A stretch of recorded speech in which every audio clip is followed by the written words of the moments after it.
इमरान खान साहब ने क्या बातें की। नंबर एक तो तोशाखाना के बारे में बड़े सवाल उठाए जाते हैं, उस पर इमरान खान साहब ने साफ जवाब दिया है और मेरे ख्याल में ये जवाब काफ़ी है। जब नवाज शरीफ साहब पाकिस्तान के वज़ीर-ए-आज़म थे ना, और उससे पहले जब राजा परवेज़ अशरफ थे, और उससे पहले जब यूसुफ रज़ा गिलानी थे, और यूसुफ रज़ा गिलानी के साथ साथ उस वक्त आसिफ अली जरदारी सदर पाकिस्तान भी थे, और उसी दौरान में जब परवेज़ मुशर्रफ साहब का दौरे हुकूमत भी पीछे गुजरा था, चौधरी बरादरान के पास भी रही और शौकत अजीज़ के पास भी रही और दीगर लोगों के पास भी ये वज़ारत उज़्मा रही है। सदर जो है वो रहे उस दौर में जनरल परवेज़ मुशर्रफ साहब। इन तमाम अदवार के अंदर जो तोशाखाना के अंदर चीज़ों की कीमत लगती थी वो 15% लगती थी। यानी अगर आपको किसी ने गिफ्ट दिया और उसकी कीमत 100 रुपये है तो आप 15 रुपये दे के वो गिफ्ट अपने घर ले जा सकते थे।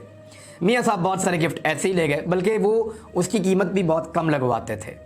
मिसाल के तौर पे चंद रुपयों के अंदर मियाँ साहब चीज़ें लेकर गए हुए हैं। बड़े बड़े कीमती कालीन, बहुत बहुत कीमती तहाइफ, मियाँ नवाज शरीफ साहब सोने की चीज़ें जो है वो चंद 100 में, चंद हज़ार में अपने घर लेकर गए हुए हैं। इसीलिए ये तोशाखाना का रिकॉर्ड कभी भी जारी नहीं करते। तो हमारी गुजारिश है 2008 से लेकर, यानी पीपल्स पार्टी और PMLN का दौर और PTI का दौर, इन 3 अदवार की जो तोशाखाना का तमाम रिकॉर्ड है वो लाकर सामने रख दिया जाए। पता चल जाएगा कौन कौन अपने घर क्या लेकर गया और कितने कितने रुपयों में लेकर गया।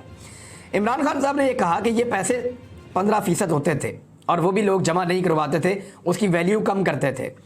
तो हमने जब हुकूमत में आए तो हमने इसकी वैल्यू बढ़ाकर 50% कर दी है कि अगर कोई किसी को 100 रुपये का तोहफा देगा तो वो 50 रुपये तोशाखाना में जमा करवा के कौमी खजाने में और 50 रुपये में वो चीज़ लेकर चला जाएगा।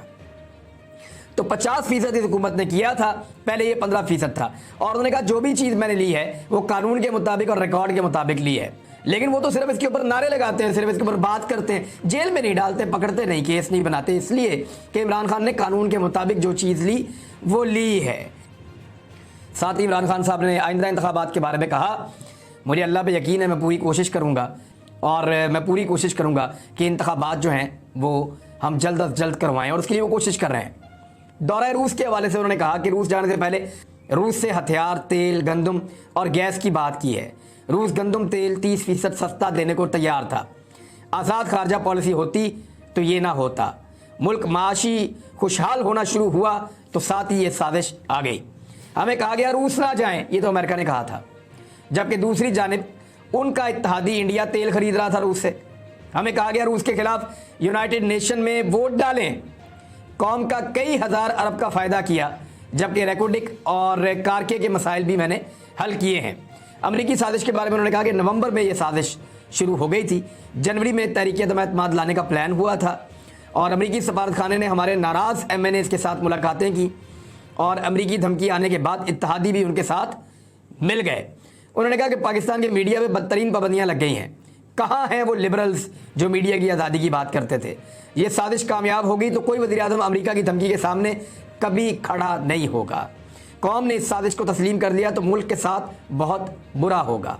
इंडिया अमेरिका ने डू मोर की बात की है, किसी ने अभी जवाब दिया। ये जो थोड़े दिन पहले नरेंद्र मोदी ने और जो बाइडन ने जब बात की तो दोनों मुल्कों ने जो पाकिस्तान के ऊपर डू मोर का मुतालबा किया और पाकिस्तान को दहशतगर्द करार देने की कोशिश की, तो इसके ऊपर तो कोई जवाब नहीं दिया शहबाज शरीफ ने।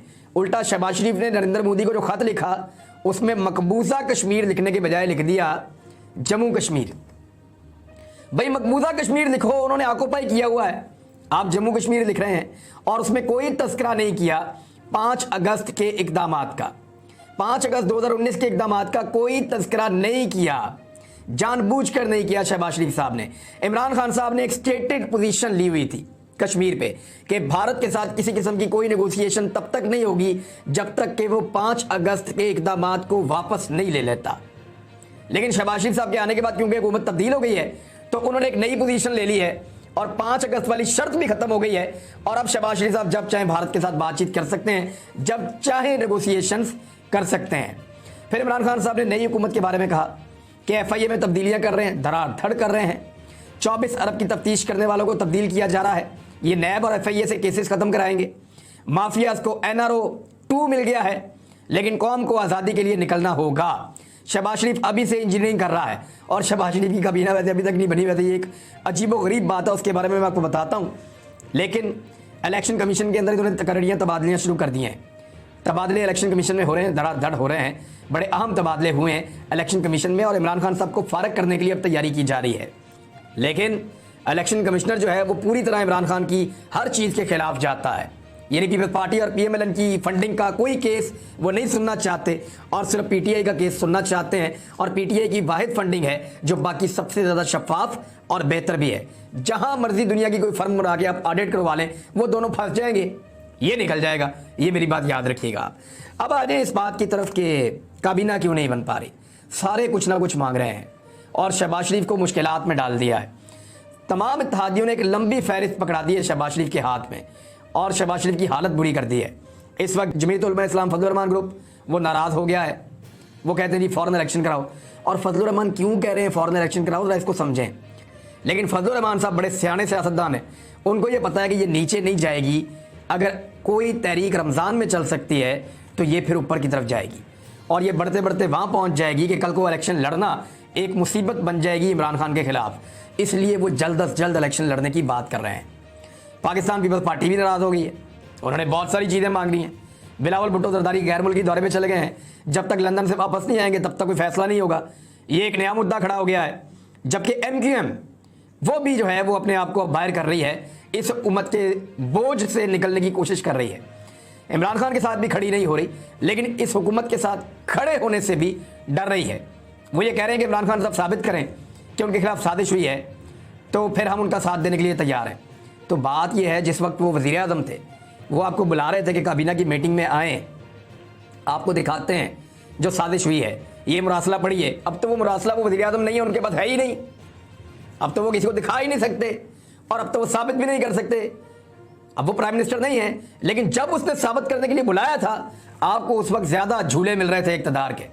उस वक्त MQM को लगता था कि गवर्नर भी मिल जाएगा, वजारतें भी मिल जाएंगी, मौजा ही मौजा, और इदारे भी इमरान खान के खिलाफ हैं, वो अकेला रह गया है, छोड़ो दफ़ा करो, अमेरिका भी खुश हो जाएगा, तो चलते हैं। लेकिन अब जब कौम खड़ी हो गई है तो कह रहे हैं साजिश साबित करो। तो जब साबित करने के लिए आपको बुलाया था उस वक्त आपने जाने से इनकार कर दिया था, वहाँ पर भी MQM ने ही धोखा दिया था। अब वज़ीर आज़म शहबाज शरीफ को 2 वोटों की अक्सरियत कायम रखने में मुश्किलात का सामना है। पीपल्स पार्टी आसिफ अली जरदारी और JUI फे फजलुर रहमान को सदर बनाने पर बज़िद है, जबकि खैबर पख्तूनख्वा में गवर्नर की नशिस्त के लिए ANP और JUIF दोनों आमने सामने आ गए हैं। जबकि बलूचिस्तान में गवर्नर वज़ीर आला के लिए बलूचिस्तान की जो तब्दीली हो रही है वहाँ पे भी इत्तेहादियों में लड़ाई हो चुकी है। यानी फजलुर रहमान कहते हैं कि हमारा बनाओ गवर्नर और बलूचिस्तान अवामी पार्टी कहती है हमारा बनाओ गवर्नर। इसी तरह जो है वो गवर्नर बलूचिस्तान के ऊपर भी फड्डा है, गवर्नर खैबर पख्तूनख्वा के ऊपर भी फड्डा है और गवर्नर पंजाब के ऊपर भी फड्डा है, और तो और सेनेट चेयरमैन के ऊपर भी फड्डा हो गया है, क्योंकि इसहाक डार का नाम चेयरमैन सेनेट के लिए PMLN ने मुतारिफ करवा दिया है। इसके ऊपर पीपल्स पार्टी ने और फजलुर रहमान साहब ने इन्होंने रोला डाल दिया है कि यार क्या सारी चीज़ें आपने लेकर जानी है। तो वो कहते हैं एक लतीफ़ा था कि लूट मार के वक्त तो लोग इकट्ठे हो जाते हैं, लेकिन लूट मार का माल जब आपस में तकसीम किया जा रहा होता है तब इकट्ठे रहना बहुत मुश्किल हो जाता है। तो यही सूरत हाल का सामना शहबाज शरीफ को करना पड़ रहा है। पाकिस्तान के बखिए उधेड़ रहे हैं, सब अपना अपना हिस्सा निकाल रहे हैं, सब ज़्यादा से ज़्यादा लूटना चाहते हैं, सब ज़्यादा से ज़्यादा हासिल करना चाहते हैं, सब अपनी अपनी ग्रुपबंदी कर रहे हैं। और उधर इमरान खान का एक ही ग्रुप है, उसके ग्रुप में कोई शामिल नहीं है, उसका एक ही ग्रुप है और वो पब्लिक का ग्रुप बना के अलग बैठा हुआ है। उसने कल इलेक्शन जीत कर तमाम पॉलिटिकल